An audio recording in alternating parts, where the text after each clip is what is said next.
I'm joined via FaceTime by Eric Shanteau, 2008 and 2012 Olympian. Eric, it's good to see you. Good to see you, Ari. How's it going? It's good. Thanks for joining us. I know that we live pretty close to each other down in LA, but it's awesome to be able to catch up with you about the Olympics. Now, in 2008, you swam in the 200 breast. In 2012, you swam the 100 breast and the 4x100 medley relay. Now, we saw Olympic rookies Kevin Cordes and Cody Miller take off in the 100 breaststroke this morning. What was it like for you competing in your first Olympic Games? Well, that's definitely an experience that I will never forget, and obviously I can relate to what those guys were going through this morning.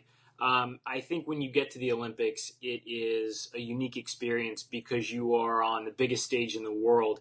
And it doesn't matter if you've competed internationally before. The Olympics, I think, really trumps everything else. So you walk out onto that pool deck and you're wearing the American flag cap, representing your country on the biggest competition that you ever had before. So there's a lot of nerves. There's obviously a lot of feelings and emotions that you're experiencing. But I hope for those guys, and I hope for all the other first timers, what it was for me was just pure excitement. And I think if you really embrace the moment, then that's going to translate to good racing.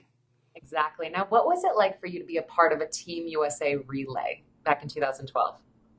Well, the relay is interesting because for me, I really got onto that role very late in my career. And so I was always one of the guys who got to cheer on the relays, and to be an actual part of it was an absolutely incredible experience, and to share in winning with other people was great. And I think that's one of the best parts about being on relays is the fact that you can share the experience with your teammates and with your friends.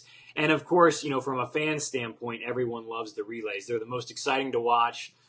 There's always a lot of action in them between the changes and lead changes sometimes. So being on relays is a very fun experience. Now, I know before 2008, you were diagnosed with testicular cancer, and it's something that has been a huge part of your journey, both in the water and out of the water. And you've done so much in the form of cancer research to give back. Can you talk to us a little bit about what that experience has been like for you?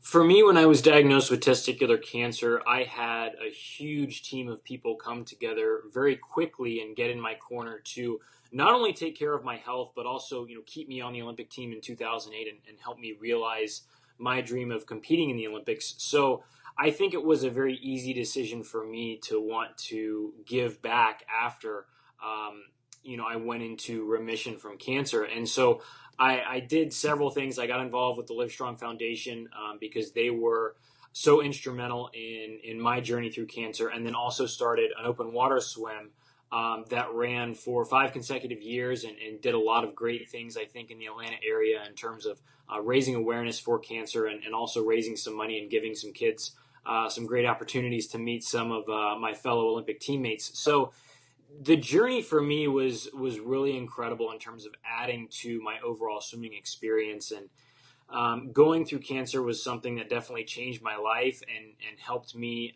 I think, put life into perspective. And being able to give back to a community that helped me so much was something that was very rewarding for me. And your work and seeing your entire career. I mean, I've known you for so long. You swam with my older sister at Auburn, and just really feel that camaraderie and that community that you continue to talk about. And I think that community is something that we become so familiar with within swimming. And now you have 2 young kids, and I know that you have your daughter Vaughn, who's almost 3, in swim lessons. How important is that now as you are transitioning into your role as a parenthood, which you and Jerry are doing so amazing at? Both kids are napping right now. Congratulations. Thank you. Thank you. But you're getting them into swim lessons. What is that like to watch them kind of get their feet wet?